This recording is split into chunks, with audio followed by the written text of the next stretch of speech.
No programa de hoje, vamos conversar com Éden Lemos. Ele é presidente da Federação Espírita no estado do Rio Grande do Norte e conosco vai compartilhar algumas reflexões em relação a esses momentos de Natal, de Ano Novo, que a gente está por vivenciar, e tudo isso, como é que a visão espírita enxerga essa forma de passar por esses momentos.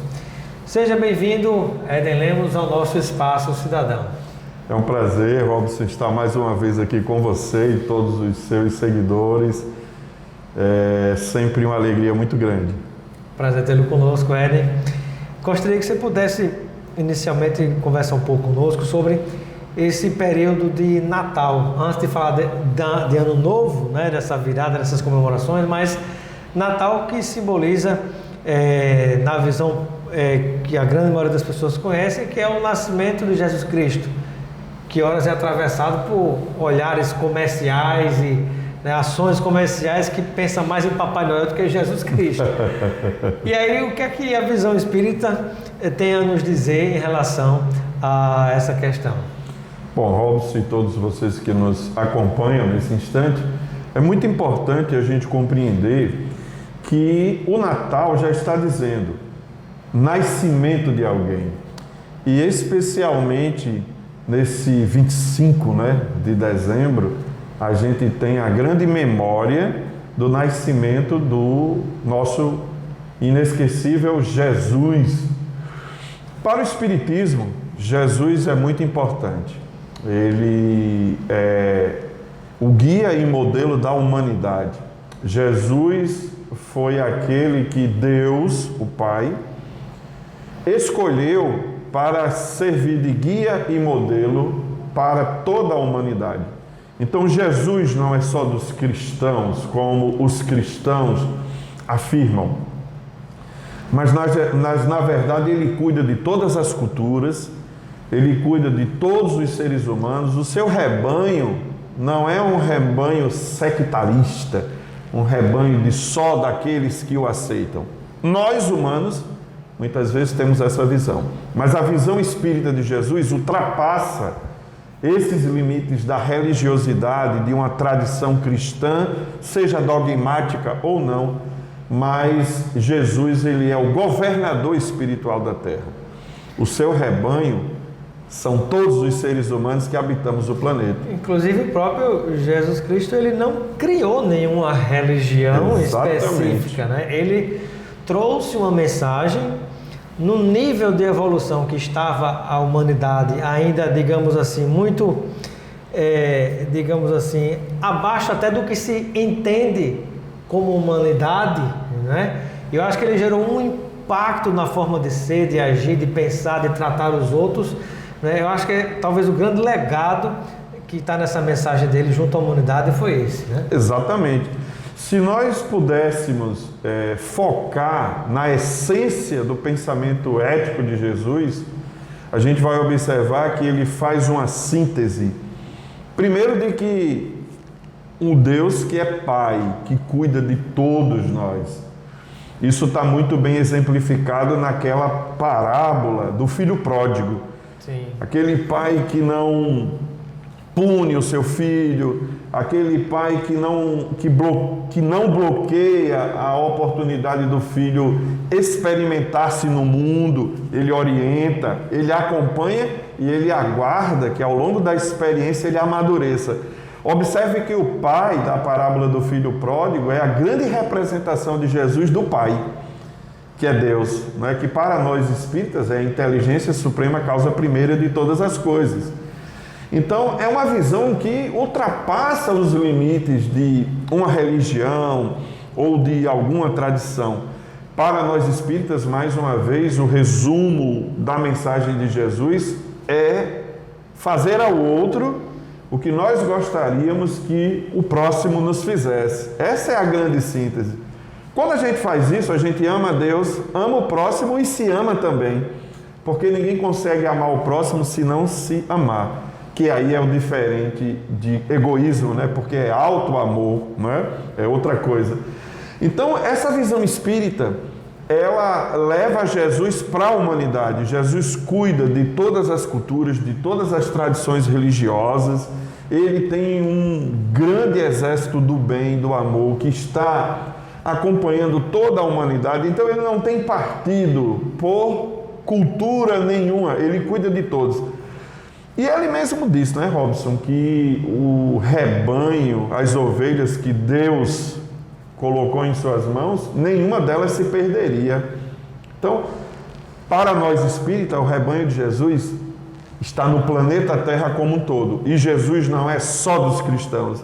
Jesus está além disso. É da humanidade, né? É da humanidade. Esse é o sentido maior do Natal. Nasceu o grande missionário para a humanidade, o guia e modelo para a humanidade. E como você bem colocou, Jesus não criou o cristianismo, Jesus não criou um movimento religioso. Nós, interpretando o pensamento dele, criamos, em vários momentos até equivocadamente, atitudes em nome dele, não é? Que não eram nem de acordo com o pensamento dele. Mas isso é experiência evolutiva, né? Isso. Mas é importante isso. E como é que o espírita, por exemplo, de acordo com essa visão, vivencia o momento do Natal? Ele vai estar cada vez mais focando nessa mensagem de Jesus, no exemplo dele, e começa pelo nascimento. Como é que o governador espiritual da Terra nasce numa manjedoura, com as condições extremamente difíceis, com a mãe e com o pai? Ele poderia ter encarnado num palácio, mas ele escolheu por que aquilo?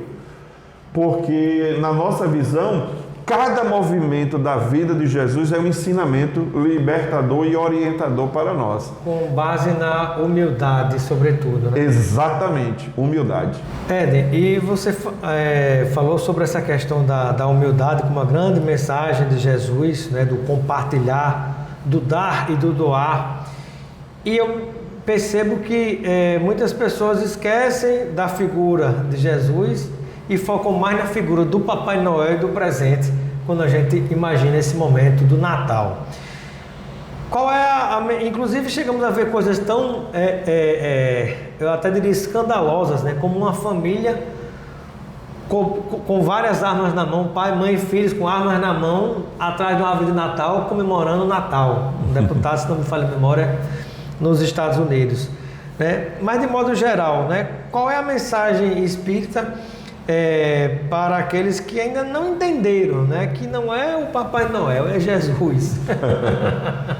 Apesar de toda a tradição, e tem uma história, né, da construção dessa imagem do Papai Noel, seja por uma vertente religiosa, seja pela vertente do mercado, essas duas se compuseram, se juntaram, se imbricaram e temos o resultado de hoje. Então o Espiritismo não tem nenhum tipo de preconceito contra o Papai Noel, nem tampouco essa forma como ele penetrou no Natal de Jesus e praticamente tomou todo o espaço, né? A grande questão é que a gente precisa voltar para as raízes do verdadeiro Natal. E a gente precisa, sem fazer nenhum tipo de movimento contrário ao Papai Noel, a gente precisa respeitar mais Jesus, que foi quem nasceu. O Natal, nascimento, tem a ver com o nascimento de Jesus, não é? E principalmente focado no seu ensinamento maior, que é o amor a Deus, o amor ao próximo como a si mesmo. E eu só gostaria de enfatizar que nas nossas famílias, sejamos cristãos ou não cristãos, ou até mesmo pessoas que não estão vinculadas a uma tradição religiosa, a gente precisa buscar os ensinamentos. Jesus, ele trouxe uma mensagem para a humanidade, testemunhou no limite da sua ação, digamos, social, né?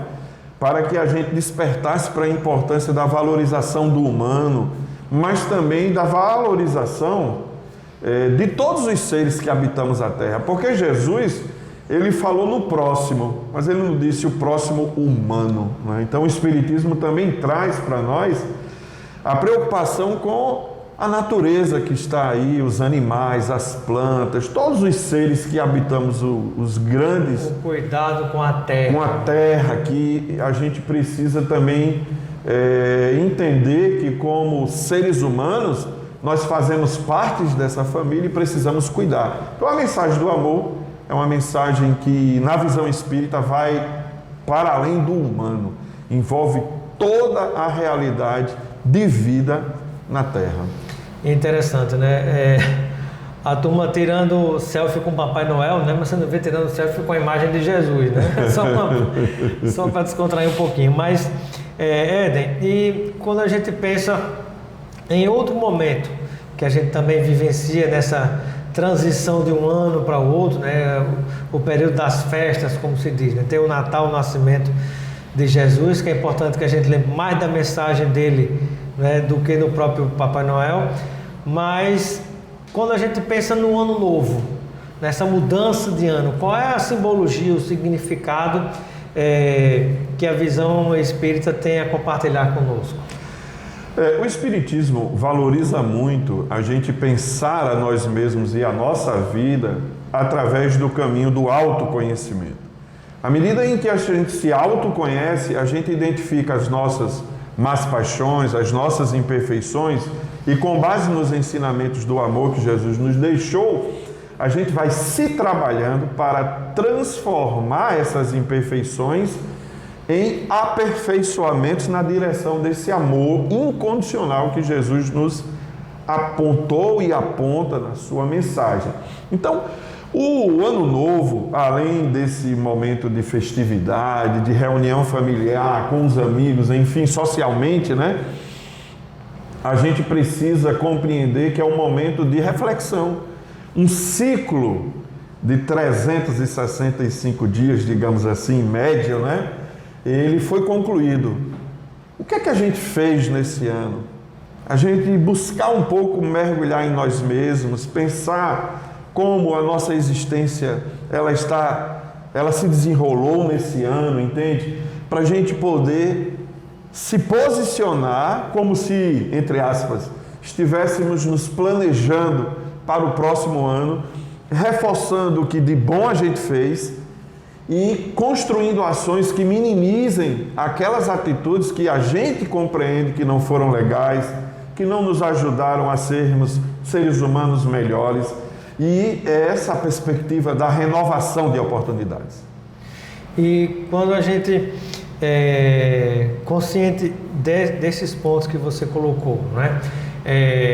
Na hora da virada de ano, digamos assim, existe alguma simbologia específica, né? Tem muita gente que às vezes tem uma superstição, muita gente faz um pedido, faz um desejo, né? Faz promessa, às vezes cumpre, às vezes não cumpre.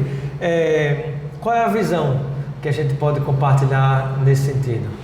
O Espiritismo, apesar de respeitar todos os elementos das culturas que existem no planeta, porque todas elas são importantes, principalmente quando essa energia dessa cultura é direcionada no caminho da vivência desse amor que Jesus colocou, do bem, né?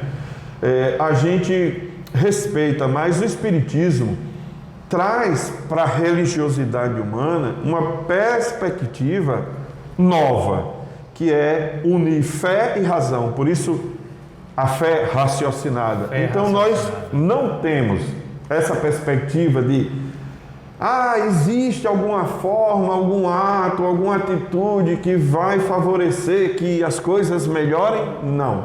A única atitude que verdadeiramente favorece a gente a mudar para melhor é a gente buscar a vivência desse amor, é a gente lutar para que todos tenham a melhor vida possível, que a gente diminua o egoísmo em nós e fortaleça o altruísmo, o carinho, o amor, para todos. Ou seja, por exemplo, não importaria tanto se você está usando amarelo para atrair dinheiro ou vermelho para atrair um amor, né? Na verdade, ou você está comendo lentilha para ganhar dinheiro, ou você se comer uma galinha vai se escapar atrás, então não tem essa conversa.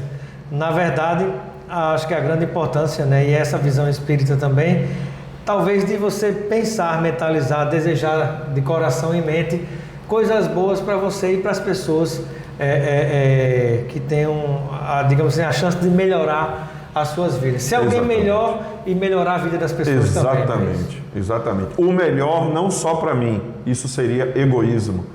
Mas o alto amor, querer ter uma vida melhor e para todos também, isso transforma o alto amor no amor do próximo que Jesus falou. E tudo está conectado, porque ninguém ama a Deus sem amar o próximo e ninguém ama o próximo sem se amar e, consequentemente, isso é um ciclo de reforço na vivência do amor. E isso a gente precisa lutar muito, porque a gente ainda é muito preso àquilo que a gente quer para nós e não efetivamente para todos, né? Maravilha. E para finalizar, eu gostaria de uma reflexão final sua, à luz de tudo isso que a gente conversou agora, esse momento de Natal, de renovação, de esperanças, de expectativas, um novo ciclo que chega com o ano novo, né? Uma mensagem, uma reflexão final sua para a gente finalizar essa conversa com telespectadores e internautas. Muito bem. A todos que nos acompanham nesse instante, Robson, a gente deseja cada vez mais que confie no seu potencial. Saiba que você está no mundo para realizar uma tarefa muito nobre. Busque sempre se conectar com Jesus, esse Jesus não só dos cristãos, mas esse Jesus que o Espiritismo aponta como governador do planeta. Existem espíritos que nos acompanham diariamente, são os nossos mentores espirituais, através da oração, através da idealização do bem e da busca da realização do bem. Faça você, aliás, como diria, parafraseando Gandhi, não é? O grande Mahatma, seja você a mudança que você quer para o mundo do amor, o mundo do bem, o mundo do respeito, o mundo do cuidado para todos e não só para alguns. Assim seja. Muito obrigado. Obrigado, digo eu.